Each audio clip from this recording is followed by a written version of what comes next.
बिस्मिल्लाहिर्रहमानिर्रहीम। बच्चे, उम्मीद करते हैं कि आप अपने घरों में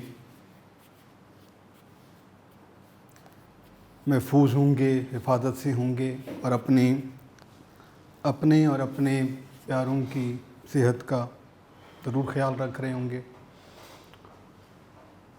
मुल्की हालात बल्कि आलमी हालात के पेश नज़र इन हालात के लिए जो इनका मुकाबला करने के लिए, इसमें अपनी हिफाजत करने के लिए जो भी इक़दामात, जो भी सोशल मीडिया की जानिब से इक़दामात, हिफाजती तदाबीर आपको बताई जाती हैं और हम बड़े होने के नाते हम भी आपको इन्हीं चीज़ों पर कारबंद रहने का दर्स देते हैं, क्योंकि जब हम इन हिदायत पर अमल करते हैं, बुनियादी तौर पे ये हमारे फ़राइज़ में शामिल है। अब ये हमारा फ़र्ज़ बन गया है कि हमारे वजूद से, हमारी ज़ात से किसी का नुकसान ना हो। तो ये सिर्फ़ और सिर्फ हम अपने आप को इसी सूरत में महफूज बना सकते हैं, महफूज रख सकते हैं, अपने आप को बीमारियों से दूर रख सकते हैं।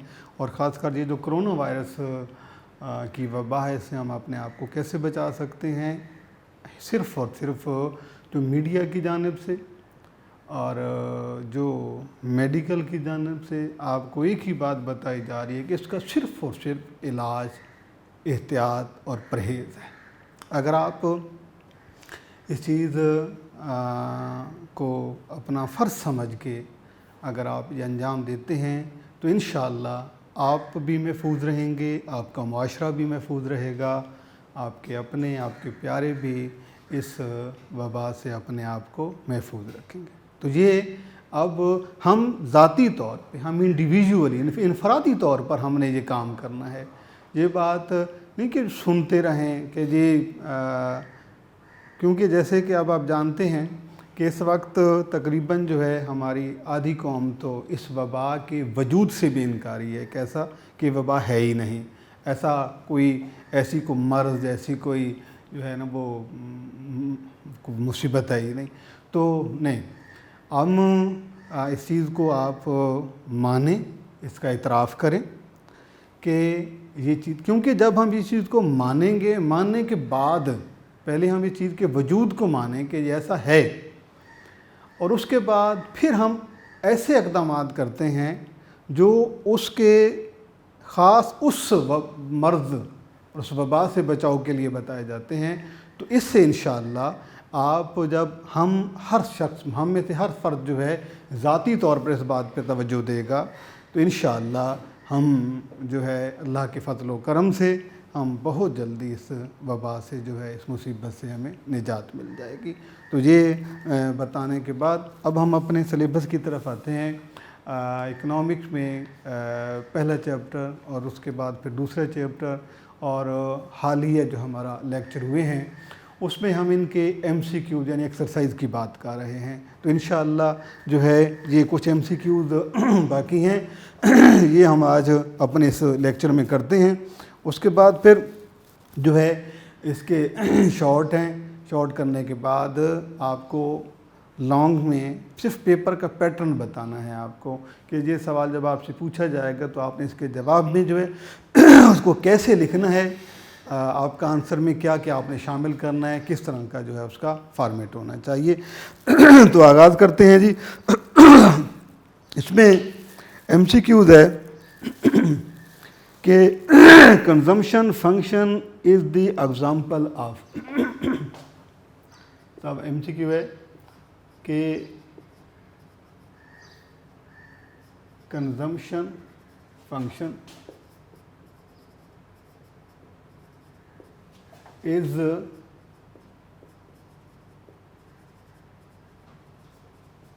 Example of. ठीक है, उर्दू में आप इसे लिखेंगे कि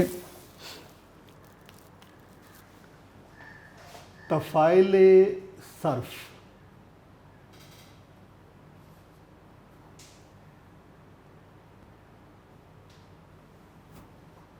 तफ़ाइले सर्फ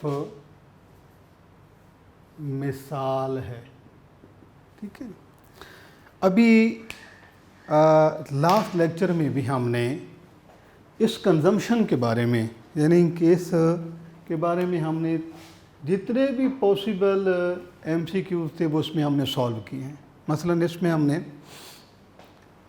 कंजम्पशन को किससे डिनोट करते हैं, कंजम्पशन किस पे डिपेंड करता है, एक MCQs है। कंजम्पशन का फंक्शन किसके साथ बनता है, कंजम्पशन के साथ रिलेशन कौन क्या है, इस पे हमने एक MCQs बनाया है। और फिर ये है कि कंजम्पशन फंक्शन की नेचर क्या है, ये सारी बातें हम लोग कर चुके हैं। तो अब कंजम्पशन फंक्शन के में हमने जो बात पढ़ी है वो ये है कि ये इनकम और कंजम्पशन का रिलेशनशिप है। ये कंजम्पशन फंक्शन बुनियादी तौर पर ये जो है ये कैसे है कि ये किन दो का रिलेशनशिप है, इनकम और कंजम्पशन, यानी ये आमदनी और सर्फ के रिश्ते को ये जाहिर करता है। और इस रिश्ते को, आमदनी और सर्फ का ये जो रिश्ता है, इसे जब हम फंक्शन फॉर्म में लिखते हैं तो यूँ लिखते हैं consumption is the function of income. ये हमने लास्ट टाइम भी पढ़ा है। अब इसमें ये जो consumption is the function of income हमने लिखा है, इसमें ये इनकम इंडिपेंडेंट वेरिएबल आज़ाद मुतग़य्यर है और सी जो है ये ताबे मुतग़य्यर है, यानी डिपेंडेंट वेरिएबल है। अब इनका रिलेशनशिप ऐसे बनता है कि आप जिस डायरेक्शन में, यानी इन दोनों के दरमियान जो रिलेशनशिप है वो पॉजिटिव है, मुस्बित ताल्लुक़ है दोनों के दरमियान। आमदनी बढ़ेगी तो कंजम्पशन भी बढ़ जाएगा और आमदनी कम होने पर कंजम्पशन रेट भी कम हो जाता है।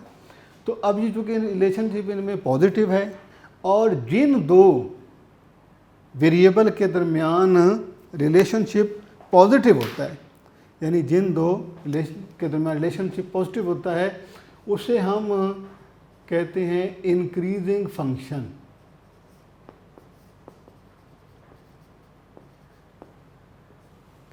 क्या कहा जाता है उसे? इंक्रीजिंग फंक्शन कहते हैं। इंक्रीजिंग फंक्शन मीन तकसीरी तफ़ाइल, तकसीरी तफ़ाइल। अब उर्दू में हम इसको जब लिखते हैं तो ये है कि तफ़ाइल सर्फ जो है ये मिसाल है, क्योंकि तफ़ाइल सर्फ जो है ये आमदनी और सर्फ के ताल्लुक़ की वजाहत करता है। आमदनी और सर्फ में जो ताल्लुक़ पाया जाता है उसकी नौइयत मुस्बित होती है, यानी कि आमदनी बढ़ने से सर्फ बढ़ता है और आमदनी कम होने पर सर्फ कम हो जाता है। और इसलिए ऐसा फंक्शन जिसमें यानी दो मुतग़य्यरात के दरमियान ऐसा रिश्ता, दो मुतग़य्यरात के दरमियान ऐसा रिश्ता जिसमें दोनों वेरिएबल के तब्दील होने की समत एक जैसी हो, यानी उनमें ताल्लुक़ मुस्बित हो। और जब दो मुतग़य्यरात के दरमियान ताल्लुक़ मुस्बित होता है तो उसको हम तफ़ाइल की अक़साम में, तफ़ाइल की अक़साम में जो है उसे हम कहते हैं तकसीरी तफ़ाइल, यानी इंक्रीजिंग फंक्शन।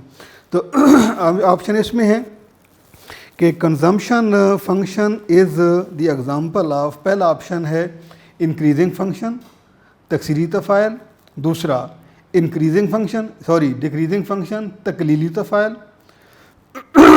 तीसरी है इन्वर्स फंक्शन यानी माकूस तफ़ाइल, और डी ऑप्शन है सिंगल वैल्यूड फंक्शन यक कदरी या यक कीमत तफ़ाइल। तो इसमें पहला ऑप्शन जो है वो ए यानी इंक्रीजिंग फंक्शन ये हमारा जवाब है। ठीक है, यहाँ पर ये इंक्रीजिंग फंक्शन या तकसीरी तफ़ाइल ये हमारा जवाब है। ठीक है जी। अब जो है इससे अगला MCQ सॉल्व करते हैं।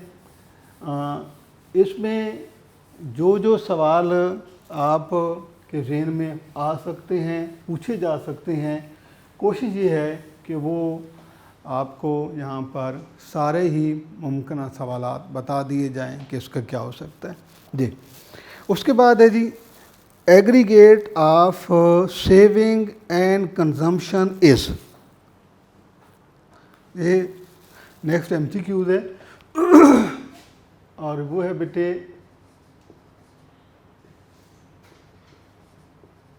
Aggregate of saving and consumption is.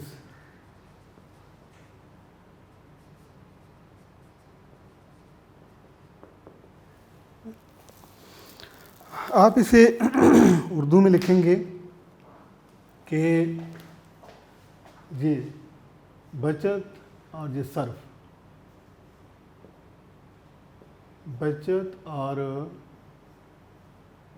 Surf का मजमुआ होता है, ठीक है। यानी इक्वेशन यूँ लिखेंगे कि y is equal to, sorry, ये आपने इसको जब लिखेंगे तो ये यूँ लिखेंगे कि सेविंग प्लस कंजम्पशन ये किसके इक्वल होता है। ये आपका सवाल है। सवाल आपसे ये पूछा गया है कि ये सेविंग और कंजम्पशन को जब आप जमा करते हैं, उसका मजमूआ लेते हैं, तो ये किसके बराबर आता है। ये इक्विलिब्रियम ऑफ नेशनल इनकम में हमने ये पढ़ा था कि इनकम जो हम अर्न करते हैं, यानी ये जो अर्निंग है हमारी इनकम, जिसको हम नाम दे रहे हैं, इसको आप अर्निंग भी कह सकते हैं, इनकम भी कह सकते हैं। ये इनकम अर्न करने के बाद हम इसको दो हिस्सों में आगे ये डिवाइड हो जाती है। इसमें से कुछ हिस्सा जो है वो हम अपनी ज़रूरियात ज़िंदगी पर कंज्यूम कर देते हैं, यानी ख़र्च कर देते हैं, और कुछ जो है हम उसे सेव कर लेते हैं, यानी बचा लेते हैं। तो बुनियादी तौर पर हम खर्च भी इनकम में से करते हैं और हमारे जो बचत होती है वो भी इनकम में से होती है। तो अब इस कंजम्पशन और इनकम दोनों को जब हम कंबाइन करेंगे तो वो किसके बराबर आ जाएगी, इनकम के। तो अब सवाल जो हमसे पूछा गया है वो ये है कि aggregate of saving and consumption, यानी इन दोनों को आप जमा करते हैं तो वो किसके बराबर आता है। इन दोनों को जमा करने से हमारा ऑप्शन क्या आएगी, इसे हम क्या नाम देते हैं, इनकम का, यानी वाई सेविंग, और ये हो जाएगा वाई इज इक्वल टू, आप इसको यहाँ पे अलग भी लिख सकते हैं कि Y is equal to C plus S. और ये बात आपने पहले जो है वो इक्विलिब्रियम ऑफ नेशनल इनकम के लेक्चर में ये चीज़ आपने पहले पढ़ी है। अच्छा, एक तो अब हम पहले ऑप्शन देख लेते हैं कि उसमें क्या क्या ऑप्शन मौजूद हैं। कि aggregate of saving and consumption is, पहला ऑप्शन है टोटल कास्ट, कुल खर्च, कुल लागत। दूसरा ऑप्शन है टोटल रेवेन्यू, कुल हासिल। तीसरा ऑप्शन है सी इनकम, आमदनी। और चौथा ऑप्शन है स्टॉक, ज़ख़ीरा। तो हमने क्या पढ़ा है इसमें कि नेशनल इनकम जो है Y is equal to C plus S. इसमें एक बात आपने ये याद रखनी है कि जब भी डेल्टा वाई होती है, यानी इनकम में जब चेंज आता है तो उससे सर्फ भी बदल जाता है और बचत में भी बदलाव आता है। तो ये आपने याद रखना है कि जब आमदनी में तब्दीली आती है तो उससे सर्फ में भी तब्दीली आती है और बचत में भी तब्दीली आती है। तो इसका मतलब क्या हुआ कि aggregate of consumption and saving is, ये ऑप्शन, ये जो है ना आपसे MCQ एक और सेंस में भी पूछा जा सकता है, और वो ये सेंस यूँ बनेंगी कि ये देखें, ये यही वाला MCQ जो है आपसे यूँ भी पूछा जा सकता है कि income is the aggregate of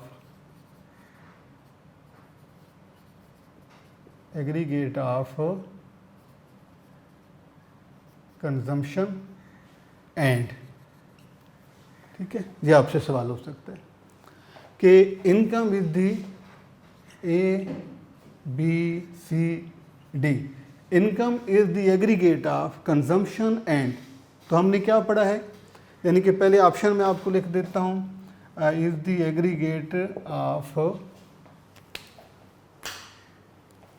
consumption and, इधर आप कर लें जी इन्वेस्टमेंट, सरमायाकारी, सेविंग, और के अलावा प्राइस सप्लाई। ये भी इसमें से एक आपसे MCQ आपका यूँ भी हो सकता है कि income by is the aggregate of consumption and saving, ये हमारा ऑप्शन हो सकता है, ठीक है जी। तो ये इस सूरत में भी आपसे MCQ पूछा जा सकता है कि income is the aggregate of consumption and, option में हमने सेविंग लिखना है। अगर ये पूछा जाता है कि income is the function of saving, तो फिर आपका जवाब में कंजम्पशन ऑफ हो सकता है। या ये वाला जो MCQs है, ये वाला, ये इस MCQs की एक और भी पॉसिबल फॉर्म है। इस सूरत में भी अगर आप से ये MCQs पूछा जाता है तो आपने इसमें भी आपने एहतियात करना है। मसलन ये है कि y minus C is equal to, y minus C is equal to, तो y माइनस सी यानी इनकम में से अगर आप ये लिखते हैं ना कि y is equal to C plus S, तो ये अगर इस तरह का आपसे MCQ पूछ सकते हैं कि इनकम में से कंजम्पशन निकालेंगे तो सेविंग हो जाएगी, ये भी MCQ हो सकता है। या y minus S is equal to क्या होता है, हम जानते हैं कि वो C होता है। तो किसी भी कोई फॉर्म चेंज करके आपसे MCQ पूछा जा सकता है, कोई ऑप्शन जो है वो क्वेश्चन बना दें, क्वेश्चन को ऑप्शन में रख दें, तो जब आपको उसकी परफेक्ट इन्फॉर्मेशन होती है, यानी कंप्लीट इन्फॉर्मेशन जब आप रखते हैं, उस टर्म को आप हर जाविये से पढ़ते हैं, आपको पता है कि इसकी डेफिनेशन जी है, इसका रिलेशनशिप जी बनता है, इसे कैसे डिनोट किया जाता है, इसके चेंज डायरेक्शन ऐसी होती है, तो फिर जैसे जिस सेंस में भी आपसे वो सवाल पूछा जाए, आपसे MCQ जिस मतलब ऑप्शन में, जिस फॉर्म में आपसे पूछा जाए, जब आपके पास उसकी मुकम्मल मालूमात होती हैं तो ये इंशाल्लाह आपके MCQs गलत नहीं हो सकता। बस ये है कि थोड़ा सा आपने उसको एहतियात से पढ़ के समझ के उसके बाद आप उसमें से जो है वो राइट वन ऑप्शन का आपने इंतखाब करना है जी। उसके बाद नेक्स्ट MCQ है जी, slope of consumption curve is, ये हमारा नेक्स्ट MCQ है।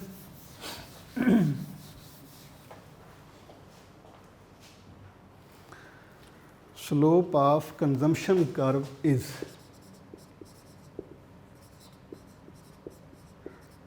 स्लोप ऑफ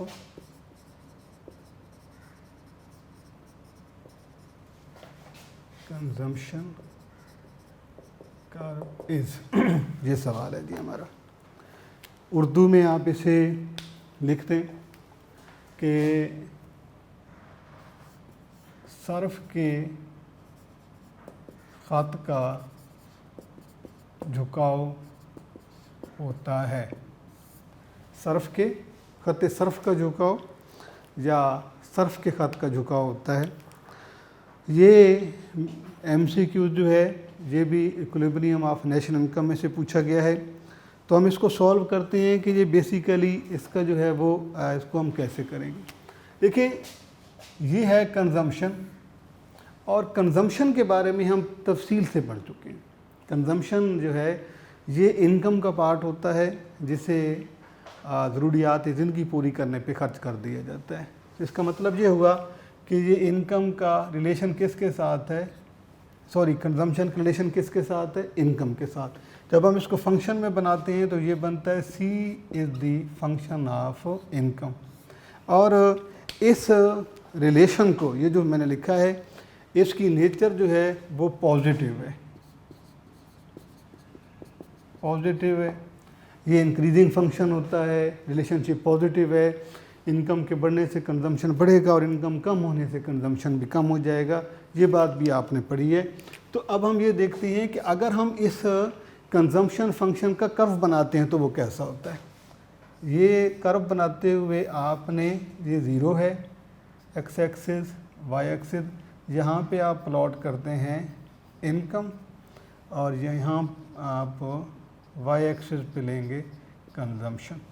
रिलेशनशिप आप पढ़ चुके हैं कि इस यहाँ से अगर इधर राइट पे इनकम मूव करेगी तो कंजम्पशन इधर मूव करेगा, जब इनकम इधर बढ़ेगी कंजम्पशन बढ़ेगा, तो कर्व हमारा यूँ बनेगा, सी कंजम्पशन कर्व। और ये कंजम्पशन कर्व जो है, आपने एक तो ये याद रखना है कि जो इंक्रीजिंग फंक्शन होता है, यानी जिसमें इंडिपेंडेंट और डिपेंडेंट के दरमियान रिलेशन नेचर जो है वो पॉजिटिव होती है, उसे हम इंक्रीजिंग फंक्शन कहते हैं।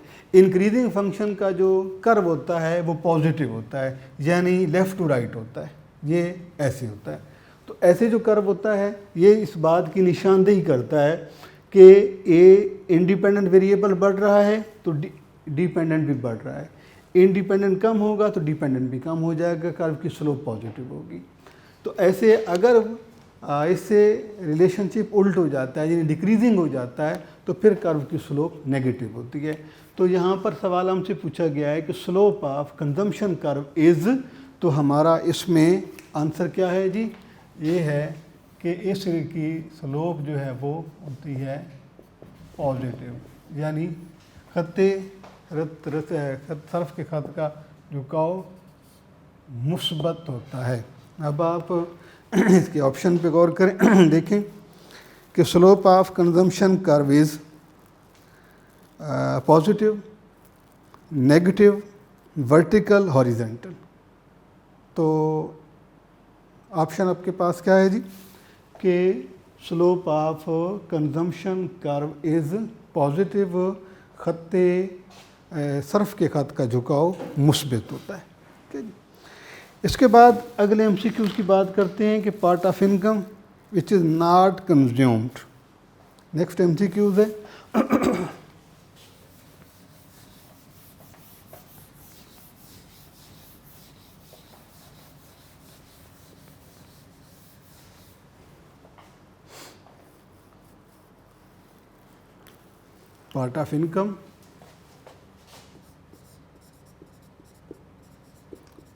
part of income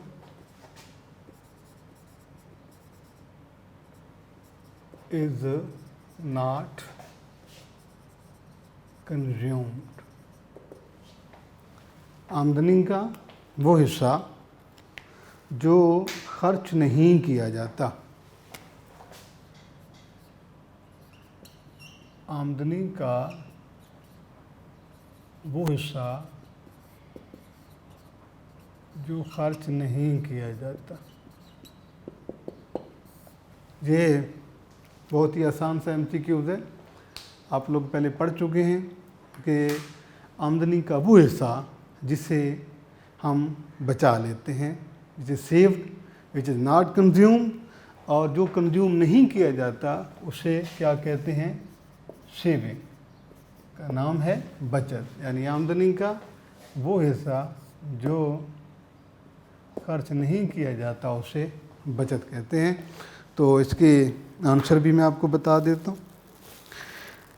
part of income which is not consumed, पहला ऑप्शन है सेविंग, बचत, दूसरा बी कंजम्पशन सर्फ, तेरा सी कैपिटल, डी प्रॉफिट, मुनाफा। तो ये बहुत ही आसान सा एमसीक्यूज़ है कि आमदनी का वो हिस्सा जिसे बचा लिया जाता है, खर्च नहीं किया जाता है। इसमें दो चीज़ें हैं जी, एक तो आपका इसमें शॉर्ट आप आगे जाके हमने पढ़ना भी है, ये तैयार हो जाएगा कि part of income that is not consumed but is saved is called saving. एक तो MCQs में जो है ये एक तो आपके सामने है। दूसरा MCQ ये हो सकता है कि saving is denoted by S, या प्रोपेंसिटीज ऑफ सेविंग आर, वो भी आपके दो होते हैं, APS होता है और MPS होता है। तो ये इंशाल्लाह इस पे हम जो है वो करेंगे बात। जी नेक्स्ट MCQs है जी कि saving function is the function of. इस पहले हमने बात, इससे पहले जो है वो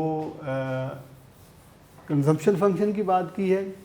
तो अब सवाल जो आपसे पूछा जा रहा है वो ये है कि saving is the function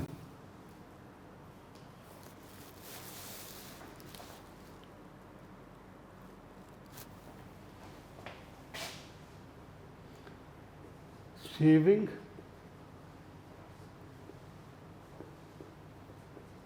is the function.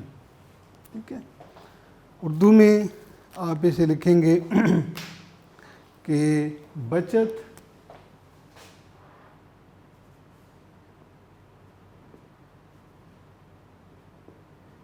तफ़ाइल है।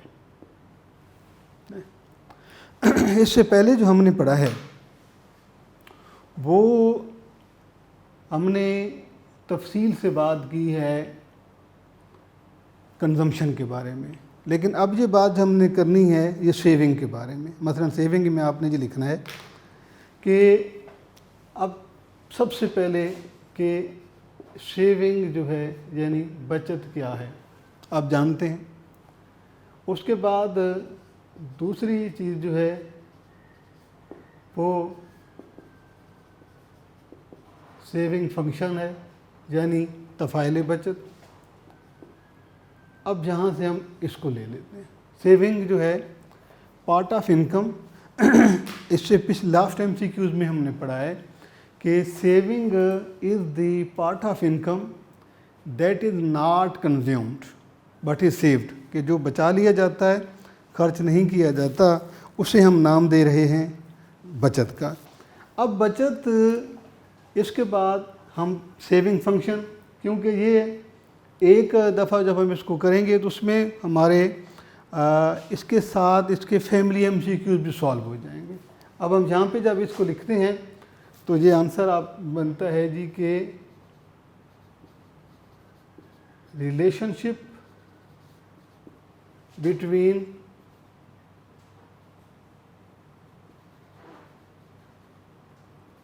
Income and saving. The relationship between income and saving is called saving function। Urdu में हम इसे लिखेंगे कि ये रिलेशनशिप मीन ताल्लुक़, रिलेशनशिप आमदनी और बचत के दरमियान ताल्लुक़ को क्या नाम दे रहे हैं, तफ़ाइल बचत का, यानी कंजम्पशन फंक्शन। बिल्कुल सेम उसी पैटर्न पे हमने बात करनी है जैसे हमने कंजम्पशन के हवाले से की है कि अगर कंजम्पशन के फंक्शन, कंजम्पशन फंक्शन, उसकी नेचर, उसको लिखा कैसे जाता है, इनमें रिलेशन की नेचर क्या होती है, वो सारी, तो उसमें जो भी कोई आपसे MCQ अगर पूछा जाता है तो बड़ी आसानी के साथ आप उसका जवाब दे सकते हैं। तो अब चूँकि ये बात सेविंग की हो रही है तो सेविंग से मुतल्लिक़ जितने भी शॉर्ट बनते हैं या MCQs बनते हैं वो यहाँ पे मैं आपको प्लॉट करके दे रहा हूँ। और वो ये है कि जैसे कि ये है कि relationship between income and saving, तो इसको हमने क्या लिखा है जी, saving function.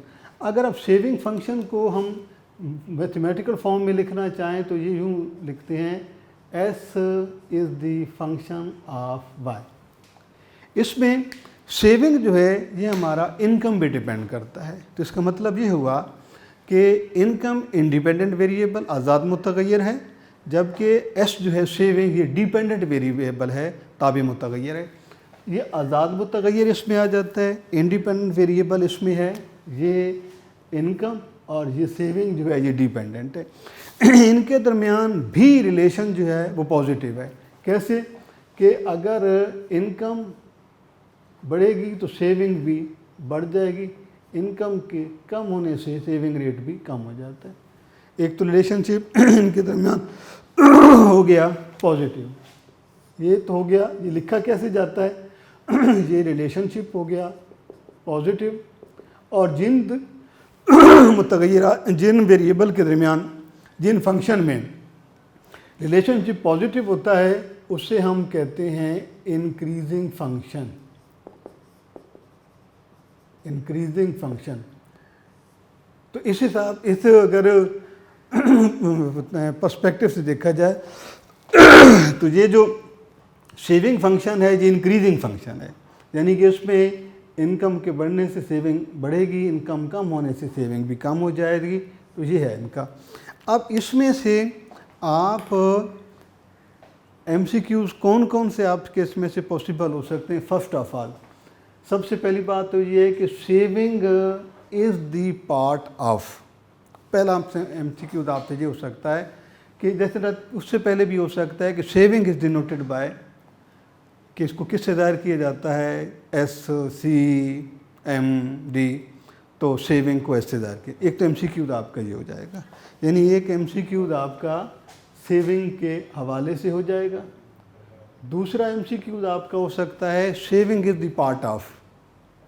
Saving is the part of, तो उसमें आप जानते हैं कि saving is the part of income. Option में जहाँ इनकम आएगा वो आपका दुरुस्त जवाब होगा। 2 MCQs बन गए। तीसरा MCQs हो सकता है कि saving is the function of, तो फंक्शन भी इनकम का होता है, तो आपके ऑप्शन में आंसर में आपने इनकम को देखना है। ये क्या। चौथा MCQ आपका ये हो सकता है कि relationship between income and saving is, तो आप जानते हैं कि जो सेविंग फंक्शन आता है, ऑप्शन में आपने सेविंग फंक्शन ढूंढ के उसको टिक करना है। इसी चीज़ से पांचवा MCQ आपका ये हो सकता है कि saving function is the relationship between income and के बाद आपको छोड़ देते हैं, कुछ नहीं लिखा जाता। आप जानते हैं कि सेविंग है तो आंसर में आपने सेविंग ढूंढना है।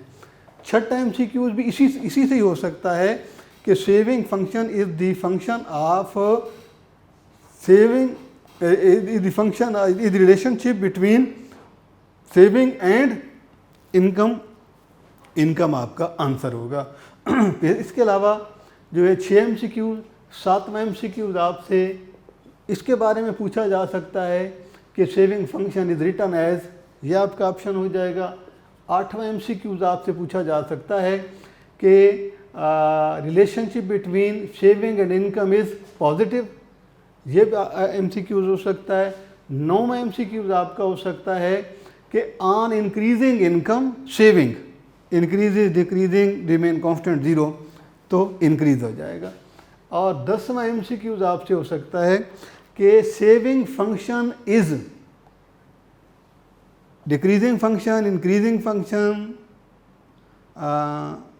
Multi valued function, inverse function, तो ये इंक्रीजिंग, यानी कि एक स्टेटमेंट है और वो स्टेटमेंट क्या है कि इनकम और सेविंग का रिलेशनशिप, आमदनी और सर्फ का ताल्लुक, उसमें शॉर्ट कितने बन रहे हैं, सेविंग फंक्शन, इंक्रीजिंग फंक्शन, ये 3 आपके शॉर्ट हो जाएंगे। और तकरीबन 10 MCQ इसी एक जो है ना वो पॉइंट में से बन सकते हैं। तो ये इसलिए आपको सारे बताए जाते हैं तफसील से, ताकि अगर आप जो है वो इसके अलावा भी अगर आपसे कोई MCQ पूछा जा सकता है, कोई काम या ज़्यादा का या कोई, तो ये मैंने आपको बताया है कि जिस तरह से एक MCQ आपका बन सकता है saving is denoted by S, कोई भी ऑप्शन और हो सकते हैं। दूसरा, saving is the part of income, यानी आंसर में आपने इनकम को ढूंढना है। तीसरा एमसीक्यू आपका हो सकता है saving is the function of income का है, वो भी आपने आंसर में जहाँ पे आपका फंक्शन के बाद इनकम लिखा हुआ होगा वो आपका आंसर होगा। उसके अलावा आपका एमसीक्यू हो सकता है कि relationship between income and consumption, income and saving is saving function, ये आपका आंसर है। चौथा एमसीक्यू आपका ये बन सकता है। पांचवा एमसीक्यू आपका बन सकता है कि saving function is the relationship between income and, तो ये आंसर आ जाएगा। छठा एमसीक्यू आपका बन सकता है कि saving function is the relationship between saving and income, ये आंसर, ये एमसीक्यू ये भी हो सकता है। सातवां एमसीक्यू हो सकता है कि saving function is written as, तो ये यहाँ लिखा हुआ है। ऑप्शन कोई भी 3 होंगे, उसमें 4 में उसमें से आपका जवाब है। आठवां एमसीक्यू इसके बारे में बन सकता है कि जो है अपना relationship between income and saving is positive, ये हो जाएगा।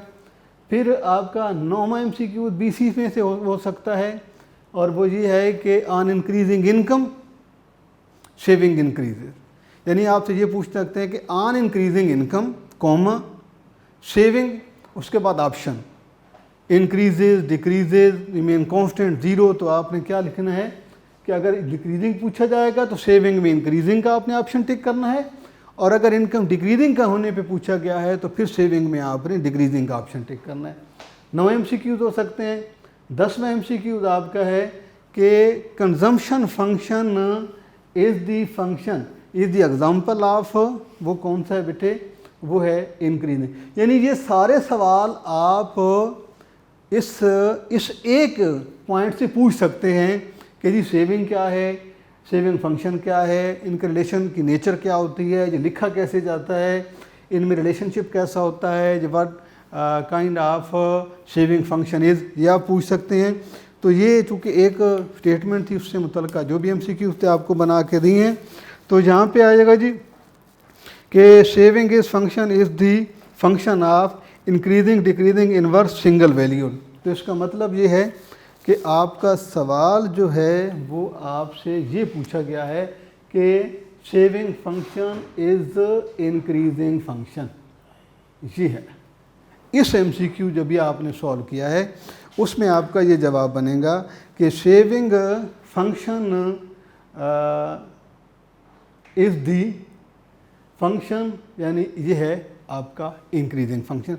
तो ये हमने कुछ एमसीक्यू जो हैं वो इस लेक्चर में सॉल्व किए हैं। ये बुनियादी तौर पर एमसीक्यू सॉल्व करवाने का मकसद जो है वो ये है कि आपको मैंने लास्ट लेक्चर में भी एक बात समझाई थी कि आपने ये वाला आपने कुलिया छोड़ देना है कि आपने एमसीक्यूज़ पढ़ा है, फ़ौरन ही आपने एमसीक्यू पढ़ने के बाद उसके आंसर पे गए हैं, उसमें आप की बनी हुई है, की में से आपने देखा है कि इसका ऑप्शन ए बी सी है, तो आप उस हिसाब से याद कर लेते हैं। तो मोस्टली आपको ये पता भी नहीं होता कि इसका जवाब अगर मतलब डी को आप बी कर देते हैं तो ये गलत हो जाता है। हमेशा तैयारी करने का जो तरीका होता है मुझे आपको मैंने समझाया है। एक स्टेटमेंट आप लें, उसमें शॉर्ट कौन कौन से हो सकते हैं, उसमें एमसीक्यूज़ कौन कौन से बन सकते हैं, आप इनको तसल्ली से तवज्जो से आप इन्हें पढ़ें, तब जाके ये मुमकिन है कि आप की ऐसी आपने तैयारी करनी है कि इंशाअल्लाह आपके जो एनुअल पेपर में कोई भी एमसीक्यूज़ किसी भी सेंस में आपसे पूछा सकता है तो पूछा जाएगा, तो आप इंशाअल्लाह उसका बड़ी आसानी के साथ जवाब दे सकते हैं। लेकिन सोच से समझ से अच्छी तरह जायज़ा लेने के बाद आपने जिस ऑप्शन को आपने राइट वन जो है वो मुंतखब करना है वो। तो ये इंशाअल्लाह हमारा आज का लेक्चर था। अगला जो है इंशाअल्लाह हम इसी से कोशिश करेंगे कि अगले लेक्चर में हम इसके जो है वो उसमें से कुछ शॉर्ट भी कर लें इंशाअल्लाह।